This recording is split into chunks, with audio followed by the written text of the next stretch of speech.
In the early 2000s, I met a man who, in his introduction to me, made it clear that he did $2.3 million in his business.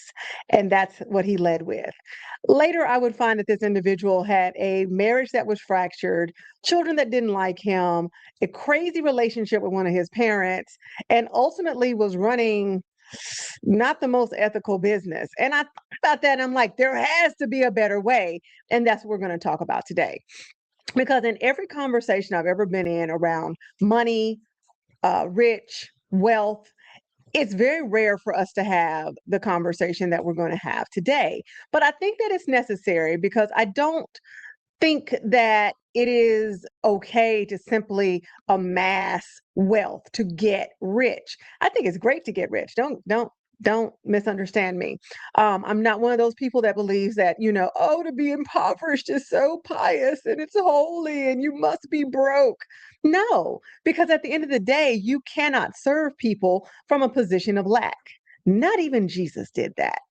And so, why I want to have this conversation with you is so that you understand that there is more to that, that you can be wealthy in all forms, abundant in all forms, healthy in all forms. And it's not an either or.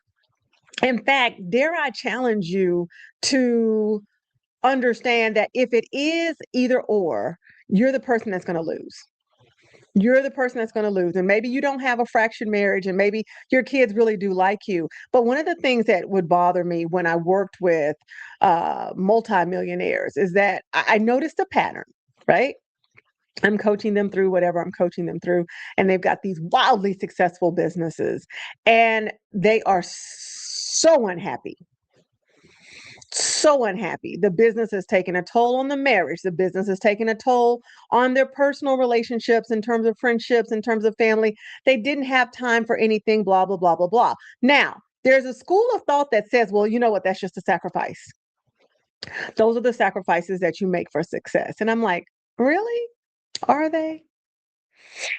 Because in another video, I'm going to explain to you how the narrative of hard work is absolutely an illusion, but we're not going to do that today, right? Today, we're going to talk about your understanding of wealth and worth and worthiness and why they matter. And they matter for one simple reason. They matter because the way that you generate, the way that you achieve rich and then pass that down to create wealth, right? Is going to determine how you feel in the midst of doing this. Now, numbers are numbers, right? If I have a million widgets and I sell a million widgets at $5 a widget and it only costs me 50 cents to make a widget, then guess what? I'm profitable and I've generated millions of dollars. Easy breezy. But in order to get to that point, what are you sacrificing? Are you sacrificing your health? Are you sacrificing your relationships? Well, Stephanie, that's just what you have to do, is it? And who told you that? Who told you that? Dare I say the people that told you that came into their ventures more privileged with more access to capital than you or I have right now, with more advantages. Like my newest obsession right now is looking at the wealthiest families in America, looking at their timeline, how they started, where they went, what they were invested in, and how their success either, increased, decreased, or bottomed out, and then they had to start all over again. And there's a lot of businesses that began in the 1800s that were super fruitful. Well, if you want to backtrack historically, um, there's a slight advantage that some groups have over other groups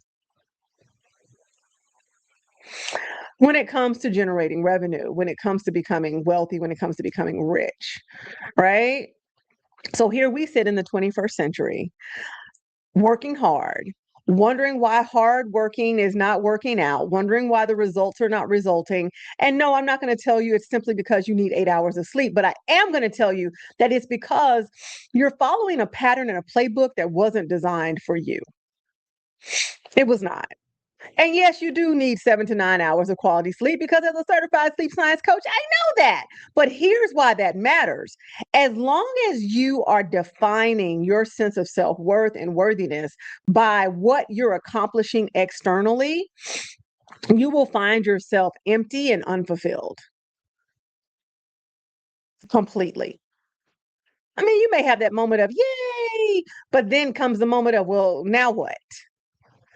And what I want to, I don't want to say program, but I'm going to say program. What I want to deposit, there we go. What I want to deposit to your train of thought is the idea that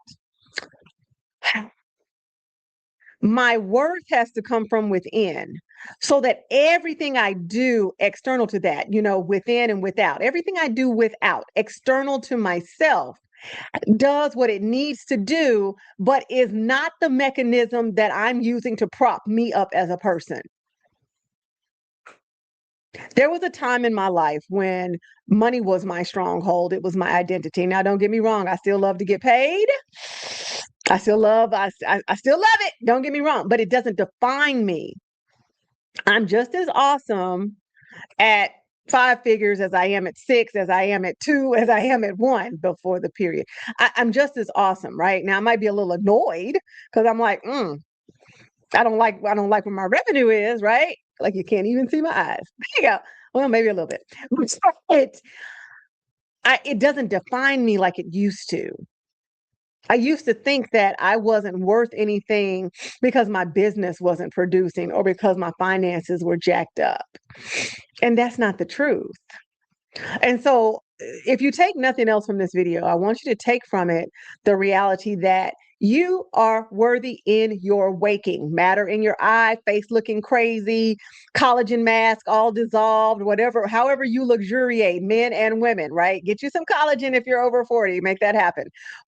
And some strength training. That's another video. Anyway, but understanding where your worth comes from will make you more clear-headed to make those decisions that can lead you into prosperity, that can lead you into revenue, that leads you into riches, that leads you into, I think I'm going to do that out of order, revenue, that leads you into profit, that leads you into riches, that leads you into wealth. But as long as you're defining yourself by what's going on outside of you, you don't take the time to get clarity. You don't take the time to get information and get a download and understand the role that you play in this. You don't understand that maybe that season of your business, of your life, of even your relationships is over and they need to go away because that's what's actually holding you back. But you're not looking at any of that because it's all go, go, go, go, go. And I've got to validate myself and I've got to be externally validated. And I'm just going to invite you into a space where you are internally validated so that you are intellectually stimulated, so that you are strategically instructed to do the things that help you win. Oh, that's a lot. Founder Mind is Wednesday. I hope I see you there. We're going to talk more about this. Okay? Bye.